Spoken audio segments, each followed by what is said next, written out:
sera pour remercier monsieur le maire d'Alsace, je ne sais pas s'il est là, mais tous les mercredis il prête cette salle, et donc encore une fois merci à lui. Le conférencier, on va l'appeler Antoine, et je l'ai rencontré à l'Assemblée de Saint-Nazaire début avril. Il était avec moi dans le groupe de travail sur l'Union européenne, le sujet. Et il m'est apparu qu'il connaissait assez bien les textes, donc je lui ai proposé de venir faire une conférence. Il m'a dit Banco, et bien Banco, le voilà. Pour dire dans quelle situation on se trouve aujourd'hui. D'abord, cette conférence se situe dans le cadre de la campagne de l'Assemblée de Saint-Nazaire, de faire une campagne de mobilisation contre l'Union européenne, dire effectivement ce qu'est l'Union européenne. Et voilà, donc nous nous sommes exécutés et nous faisons cette conférence. Ce sera une conférence de présentation de l'Union européenne, de son fonctionnement et puis de ses orientations. Elle se situe, donc, cette conférence, dans une situation particulière. Une crise est ouverte au niveau gouvernemental, les Gilets jaunes ayant largement participé, merci à eux.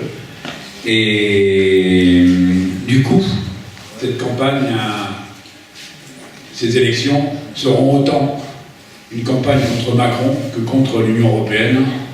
C'est, je pense, une marque de la situation.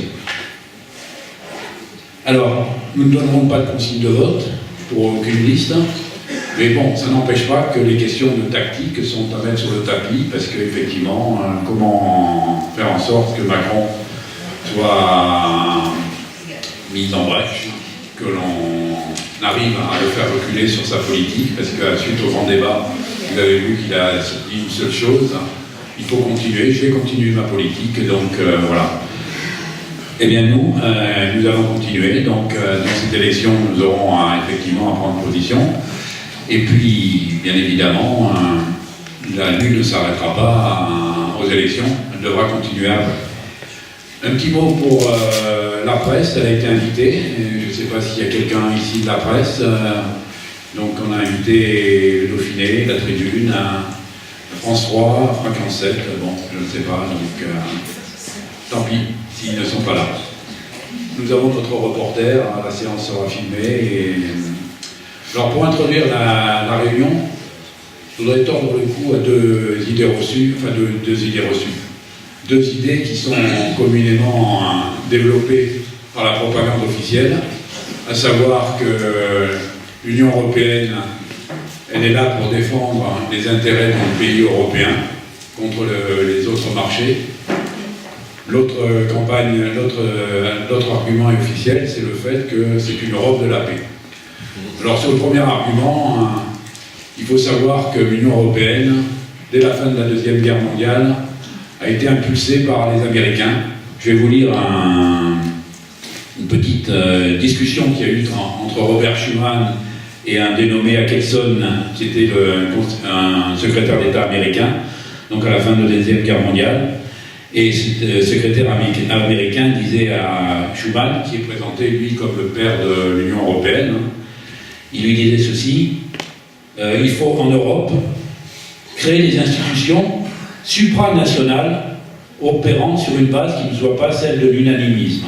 Ce qui veut dire que dès la fin de la Deuxième Guerre mondiale, les Américains disaient il faut mettre en place une institution que les gouvernements des différents pays européens ne peuvent pas contester. Il faut que ça passe par-dessus les gouvernements, donc bien évidemment par le droit des peuples à disposer d'eux-mêmes. Pour la question de la paix, il suffit de dire que le couple Union européenne et l'OTAN est un couple indissociable, donc on voit effectivement quel est le rôle de l'Europe en matière de paix. Voilà, ces mots étant dit, je passe la parole au conférencier. Bonsoir à tous. Alors déjà, merci beaucoup de m'inviter, ça me touche beaucoup. Je voudrais remercier Alain qui m'a fait venir, m'héberge, qui est quelqu'un d'adorable.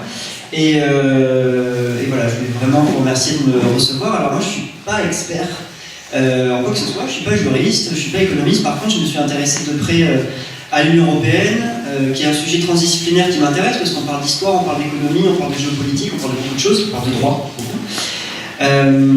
Voilà, donc c'est pour ça que je commence à donner des petites conférences. Je vais me présenter, je m'appelle Antoine, je viens du Lot-et-Garonne, je suis issu d'une famille d'agriculteurs, mon père était vigneron, et ça fait, parce qu'il y a marqué Antoine de Paris sur les tracts, alors effectivement je suis à Paris depuis 4 ans pour mes études. J'étudie le cinéma, donc a priori rien à voir avec l'Union européenne. Et par contre, effectivement, dès que j'ai vu les gilets jaunes émerger, je me suis vraiment senti concerné par ce mouvement. Et quand j'ai vu les premières revendications sur, par exemple, relever le niveau du SMIC, sur mettre fin au CICE, remettre l'ISF, etc., je me dis, mais en fait, étant donné que toutes ces choses-là sont des directives européennes, ce que veulent les gilets jaunes, c'est sortir de l'Union européenne, ils ne le savent pas. Je me suis dit que ça serait vraiment très intéressant de mettre ce débat clé au centre du mouvement et au centre du débat, surtout lors d'une période où il y a les élections européennes. On pourra parler après les élections européennes, honnêtement, c'est pour moi pas le sujet fondamental. Le sujet fondamental, c'est davantage de comprendre ce que c'est l'Union européenne. Alors j'ai commencé cette présentation par tous ces drapeaux. Voilà, ça c'est l'Europe. C'est un ensemble de pays, alors il n'y a pas que les pays d'Europe, là ce sont les pays de l'Union européenne. Et ce que je veux dire, c'est qu'il faut faire une différence vraiment centrale, une différence essentielle entre l'Europe, qui est un continent, plusieurs pays avec des langues, des cultures différentes, des constructions historiques différentes. Pour aller à la rigueur, l'Europe est une civilisation, enfin, moi je pense qu'il y a plusieurs civilisations en Europe, et l'Union européenne qui est une structure de droit, une structure juridique. Alors là, il y a une petite erreur dans l'image parce qu'il manque un pays. Est-ce que vous trouverez lequel? Le dernier venu. Il manque la Croatie. Voilà. Mais voilà, donc là, il y a les 28 pays de l'Union européenne, donc les 15 premiers, puis les 12 derniers qui sont arrivés à l'élargissement en 2002.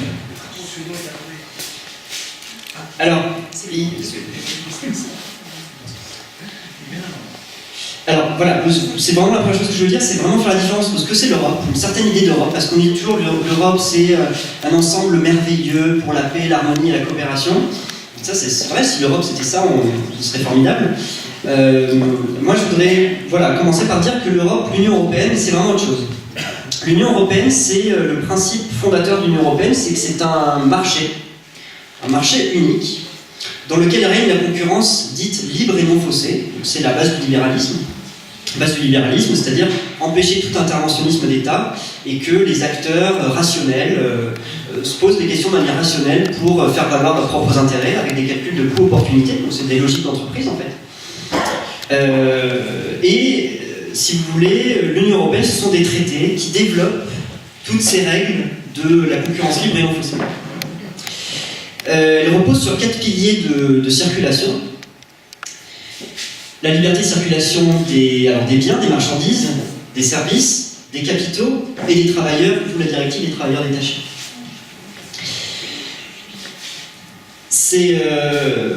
L'Union européenne, ce n'est rien d'autre que des traités fondateurs. Donc le premier, c'était 1957, traité sur la communauté européenne, le traité de Rome. Ensuite, il y a eu l'acte unique de 86 qui crée vraiment un grand marché.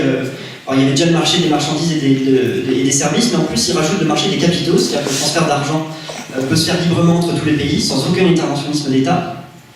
Traité de Maastricht de 1992, qui, si on s'en rappelle, est passé à peu en France. Je crois qu'il y a eu 50,5% de vote en faveur de ce traité, donc ça pose aussi quand même la question de la légitimité réellement de l'Union européenne. Le fameux traité constitutionnel de 2005, qui a été rejeté à 55%, parce que justement il y avait eu un débat de fond sur l'Union européenne, et que d'un seul coup, toutes les, je vais dire le mot propagande, mais toutes les propagandes pour l'Union européenne qui seraient de dire que l'Union européenne c'est quelque chose de formidable pour la paix, les peuples, etc., pour le partage de culture, ne tenaient plus face à des arguments du non, qui étaient des arguments juridiques, factuels, rationnels. Le peuple français a voté à 55% contre ce traité et il est passé, il a été remplacé par le traité de Lisbonne qui est exactement la même chose, sans l'aspect symbolique d'un traité constitutionnel. Il est passé le 13 décembre 2007 par voie parlementaire par Nicolas Sarkozy et a été acté en 2008. Donc voilà, l'Union européenne c'est une concaténation de tous ces traités qui sont aujourd'hui dans le traité de Lisbonne. Et ils portent deux noms, tous ces traités. Vous avez le TUE, traité sur l'Union européenne, qui fixe la forme. Donc c'est-à-dire qui en fait partie, comment on adhère, voilà, qui détaille les institutions. Voilà, il y a le Conseil de l'Europe.